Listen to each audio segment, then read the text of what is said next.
Assalamualaikum warahmatullahi wabarakatuh. Pada video kali ini, kelompok kami yang beranggotakan saya, Safira Alisa, Amela Putri, Ninu Puryaningsih, Zainab, dan Tia Sarah akan menjelaskan materi kedua dari mata kuliah Transformasi Digital, yaitu Revolusi Industri 4.0. Baik, untuk topik pertama yaitu sejarah revolusi industri.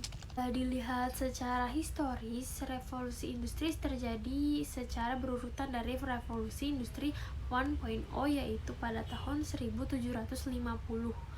Pada akhir abad ke-18 ini, revolusi industri 1.0 dimulai dengan adanya pemakaian mesin produksi, tenaga air, dan uap yang sudah mulai digunakan. Mesin ini dikembangkan untuk membantu para pekerja dalam memproduksi barang secara massal. Alat tenun pertama juga diperkenalkan pada tahun 1784. Industri ini dianggap sebagai awal dari budaya industri yang berfokus pada kualitas, efisiensi, dan skala. Selanjutnya, industri 2.0. Industri ini memiliki kontributor utama, yaitu pengembangan mesin yang menggunakan energi listrik. Energi listrik sudah digunakan sebagai sumber daya utama.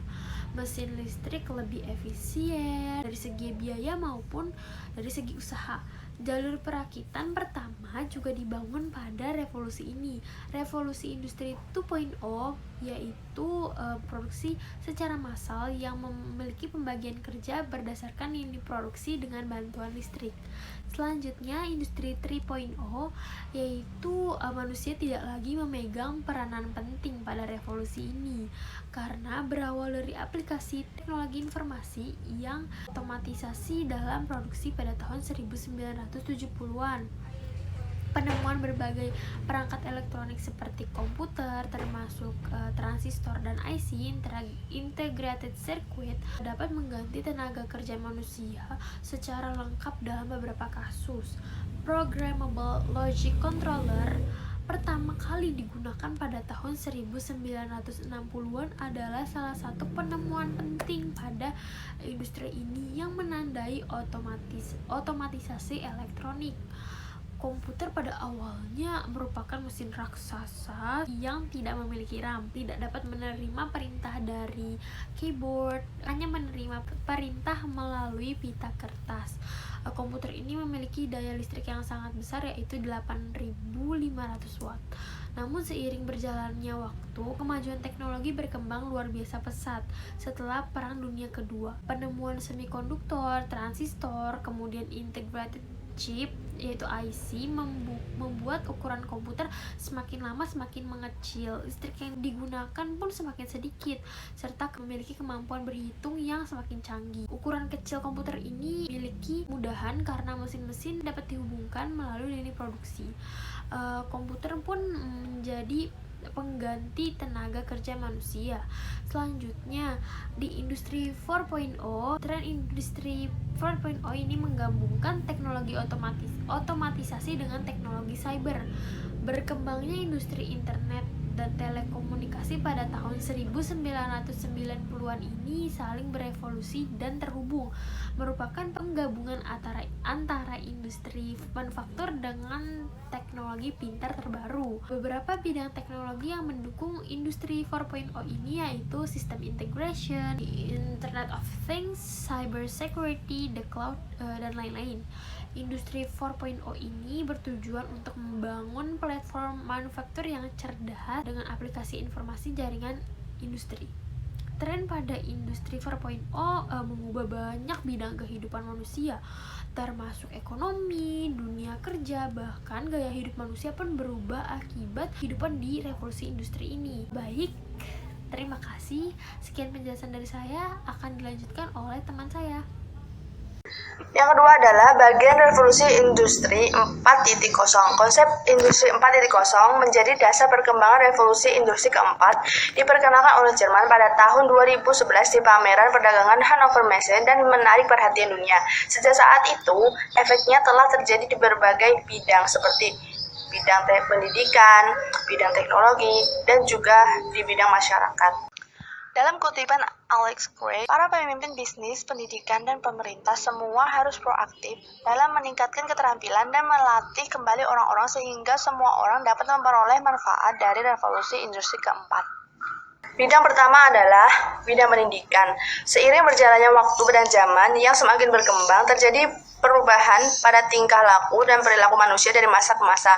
Begitu pula hal ini turut merubah perkembangan sistem pendidikan menjadi lebih ke depan dan maju. Sistem pendidikan adalah strategi atau metode yang digunakan dalam proses belajar mengajar untuk mencapai tujuan agar peserta didik dapat secara aktif mengembangkan potensi yang ada di dalam dirinya.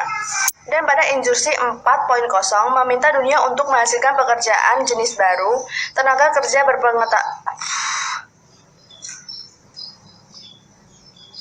Dan pada industri 4.0 meminta dunia untuk menghasilkan pekerjaan jenis baru atau tenaga kerja berpengetahuan yang memiliki keterampilan baru untuk beradaptasi, mengelola, dan memanfaatkan industri 4.0. Yang kedua adalah bidang teknologi. Boston Consulting Group yang merupakan perusahaan manajemen konsulting level global menunjukkan bahwa ada beberapa kemajuan teknologi yang mengubah produksi suatu industri di dalam sebuah laporan berjudul Industri 4.0, Masa Depan Produktivitas dan Pertumbuhan di Industri Manufaktur.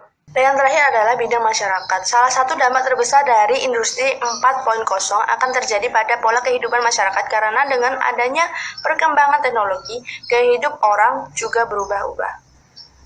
Dengan integrasi teknologi baru ke dalam cara hidup industri 4.0 dan pengenalan Society 5.0, yang perlu dilakukan semua orang adalah memperbaharui atau mengubah semua yang berlaku selama ini.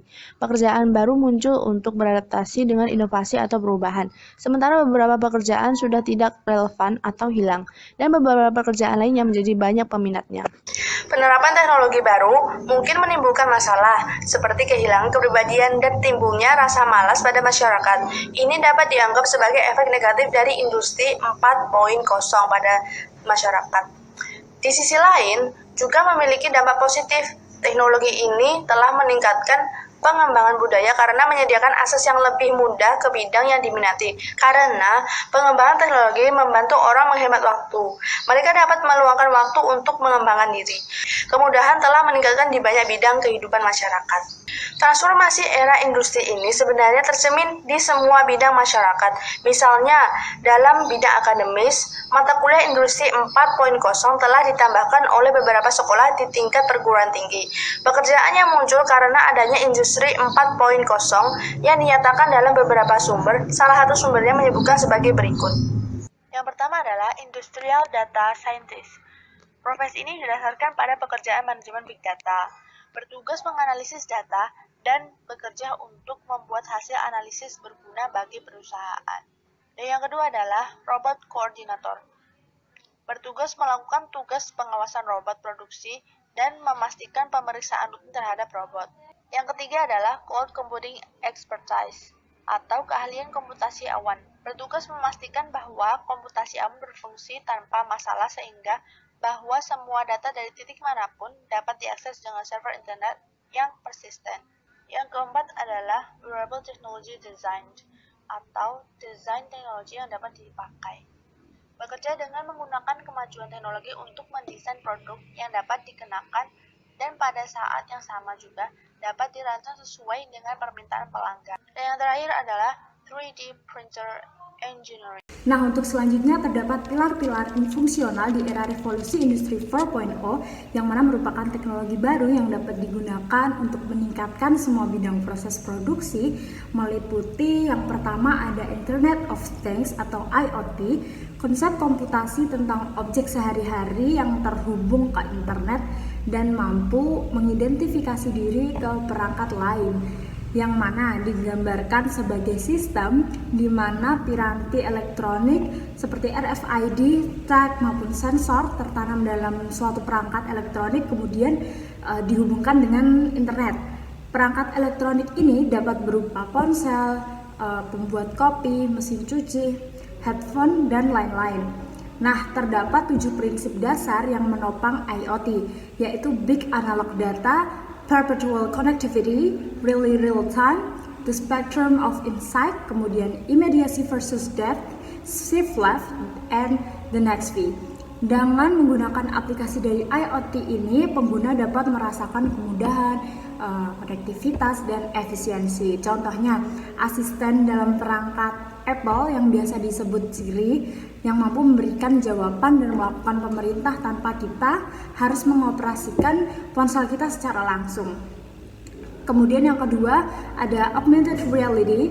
Menurut Van Crevelen and Polman, augmented reality ini adalah teknologi yang memperluas dunia fisik kita, menambahkan lapisan informasi digital ke dalamnya seperti dengan bantuan webcam, komputer, kamera, atau kacamata khusus yang biasa kita sebut VR atau virtual reality. AR ini memiliki beberapa jenis dan metode tergantung pada pengaplikasiannya, yaitu yang pertama ada marker-based augmented reality, kemudian markerless augmented reality, projection-based augmented reality, superimposition-based augmented reality. Nah, untuk penerapannya kita ambil contoh saja seperti fitur filter di dalam Instagram yang mana dapat mendeteksi objek atau wajah kita. Filter-filter tersebut dibuat menggunakan AR sebagai objek 3D dan juga menggunakan sentuhan teknologi AI atau Artificial Intelligence sebagai logikanya. Kemudian yang tiga, simulation atau simulasi adalah proses menciptakan suatu lingkungan dengan mentransfer data aktual ke sistem komputer. Simulasi ini mewakili operasinya dari waktu ke waktu. Simulasi digunakan dalam banyak konteks seperti simulasi teknologi untuk optimalisasi kinerja dan teknik keselamatan, kemudian pengujian, pelatihan, pendidikan, dan video game. Yang keempat ada additive manufacturing. Additive manufacturing ini adalah teknologi atau proses produksi di industri yang memungkinkan terciptanya komponen dan sistem yang lebih ringan dan kuat. Teknologi ini sudah digunakan dalam beberapa sektor, mulai dari industri retail, industri manufaktur, hingga dalam seni rupa. System integration atau integrasi sistem adalah proses menghubungkan berbagai subsistem atau komponen ke dalam satu sistem yang lebih besar untuk memungkinkan semuanya bekerja secara fungsional bersama. Integrasi sistem sangat penting baik untuk komunikasi bisnis ke bisnis dan kerjasama internal dalam suatu perusahaan. Keuntungan dari integrasi sistem yaitu profitabilitas yang meningkat, administrasi dan pemeriksaan yang lebih baik, biaya lebih rendah, meningkatkan loyalitas konsumen, data yang lebih akurat dan dapat dipercaya. Adapun kerugian dari integrasi sistem yaitu masalah keamanan, pembaruan yang kompleks, dan biaya yang signifikan.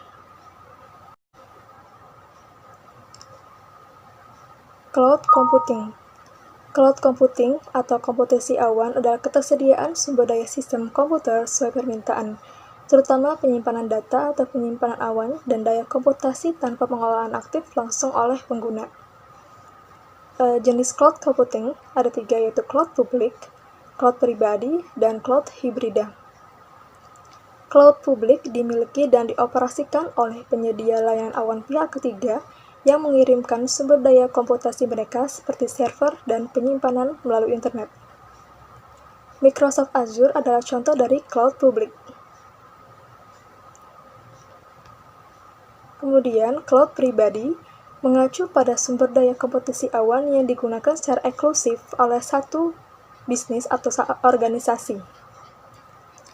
Cloud pribadi dapat secara fisik ditempatkan di pusat data. Dan beberapa perusahaan juga membayar penyedia layanan pihak ketiga untuk menghosting cloud pribadi mereka. Cloud hibrida. Cloud hibrida ini merupakan gabungan dari cloud pribadi dan cloud publik yang memungkinkan data dan aplikasi dibagikan antara keduanya. Cloud hibrida memberi bisnis kita fleksibilitas yang lebih besar dan lebih banyak opsi penerapan dan membantu mengoptimalkan infrastruktur, keamanan, dan kepatuhan yang ada. Autonomous System. Autonomous System adalah sekumpulan awan IP yang dapat dirutakan internet milik jaringan, atau kumpulan jaringan yang semuanya dikelola, dikendalikan, dan diawasi oleh satu entitas atau organisasi. Contohnya, mobil dapat mengemudi sendiri. Karena mengumpulkan informasi dari sensornya, menganalisis informasi tersebut untuk merencanakan tindakan, kemudian menjalankan tindakan untuk mencapai tujuan. Contoh yang lain yaitu robot layanan rumah.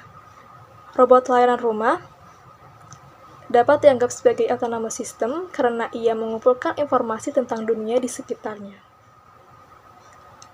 Cybersecurity adalah praktik mempertahankan komputer, server, perangkat seluler, sistem elektronik, jaringan, dan data dari serangan digital. Mengapa cybersecurity penting?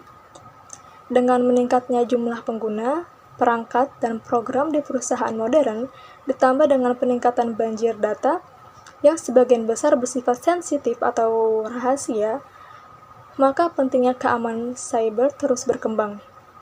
Volume yang terus meningkat dan kecanggihan penyerang dunia maya dan teknik serangan semakin memperparah masalah. Apa manfaat cybersecurity? Yang pertama, perlindungan bisnis terhadap serangan dunia maya dan pelanggaran data. Yang kedua, perlindungan untuk data dan jaringan. Yang ketiga, pencegahan akses pengguna yang tidak sah. Yang keempat, peningkatan waktu pemulihan setelah pelanggaran. Yang kelima, kepatuhan peraturan. Yang keenam, keberlangsungan bisnis. Dan yang terakhir, peningkatan kepercayaan pada reputasi perusahaan dan kepercayaan untuk pengembang, mitra, pelanggan, pemangku kepentingan, dan karyawan. Big Data Analytics. Apa itu Big Data? Big Data merupakan kumpulan data yang ukuran atau tipenya di luar kemampuan database relasional tradisional untuk menangkap, mengelola, dan memproses data dengan latensi rendah. Karakteristik Big Data meliputi volume tinggi, kecepatan tinggi, dan variasi tinggi.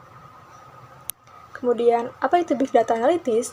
Adalah proses pemeriksaan kumpulan data besar yang berisi berbagai jenis data, yaitu data besar, untuk mengungkapkan pola tersembunyi, korelasi yang tidak diketahui, tren pasar, preferensi pelanggan, dan informasi berguna lainnya. Dengan Big Data Analytics, kita dapat mendorong pengambilan keputusan yang lebih baik dan lebih cepat, pemodelan dan prediksi hasil masa depan, dan kecerdasan bisnis yang ditingkatkan.